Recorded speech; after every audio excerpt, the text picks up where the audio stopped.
আসসালামু আলাইকুম, hello everyone. Recently কিন্তু রেডস কিংডম বট তাদের স্ন্যাপশট নিয়ে নিয়েছে এবং এখানে তারা বলেই দিয়েছে সেটা। বাট আপনারা এলিজিবল হয়েছে কিনা সেটা কিভাবে বুঝবেন সে সম্পর্কে কিন্তু আজকের ভিডিওটি।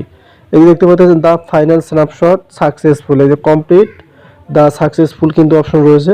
তবে এখানে গুরুত্বপূর্ণ তারা দ্য অফিসিয়ালি যে আপডেটটা শেয়ার করে দিয়েছে এবং নতুন ইউজার কিন্তু ক্লোজ আউট, মানে নতুন যারা ইউজার এখন আছে যদি কাজ করেন তাহলে কিন্তু আপনাদের কোনো লাভ নেই, এটাও সম্পর্কে তারা বলে দিয়েছে। এবং এখান থেকে আরও নিচে কিছু কথা আছে যেগুলো আপনাদের জানতে হবে এবং ডিইএফআই ওয়ালেট এক্সচেঞ্জের কথা তারা বলে দিয়েছে এখান থেকে। সো সবথেকে গুরুত্বপূর্ণ হচ্ছে আমাদের তারা যে স্ন্যাপশটটা আমরা এলিজিবল হলাম কিনা সেটা আমাদের জানা দরকার। সো আমি আপনাদেরকে সরাসরি অ্যান্সার অ্যাপে নিয়ে যাচ্ছি, তাহলে আপনারা বুঝতে পারবেন যে গুরুত্বপূর্ণ আপডেটটা তারা কী শেয়ার করছে। সো এখানে দেখেন আমি আপনাদেরকে ভালোভাবে দেখাচ্ছি কি বলে দিয়েছে। আমরা আমাদের অবিশ্বাস্য ফেম এর সাথে কিছু বড় আপডেট শেয়ার করতে পেরে আনন্দিত।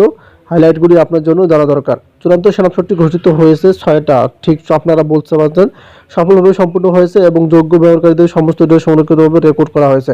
মানে যারা ভেরিফাই করেছিলেন তাদের ডেটা কিন্তু রেকর্ড করে ফেলেছে। রেয়ার্স মুদ্রা আনুষ্ঠানিক লঞ্চ তারিখ 1 সপ্তাহের মধ্যে প্রকাশ করা হবে।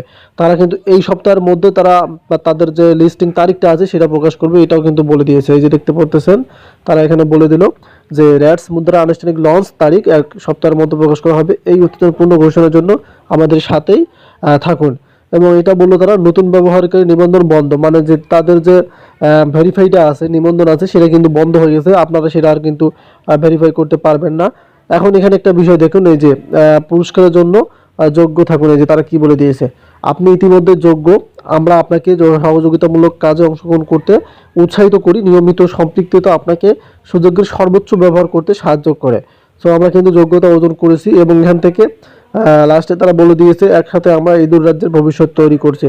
সো মূলত আমরা এখানে বুঝতে পারলাম কি, লিস্টিং ডেটটা আমরা দেখতে পারলাম এখানে তারা আমাদেরকে বলে দিল যে তারা 1 সপ্তাহের মধ্যে কিন্তু আমাদেরকে লিস্টিং ডেটটা প্রকাশ করে দেবে। সো যেহেতু তারা স্ন্যাপশট নিয়ে নিচ্ছে, এখন নতুন ইউজাররা আপনারা কিন্তু কোনোভাবেই শেয়ারস কিংডমে কাজ করতে পারবেন না।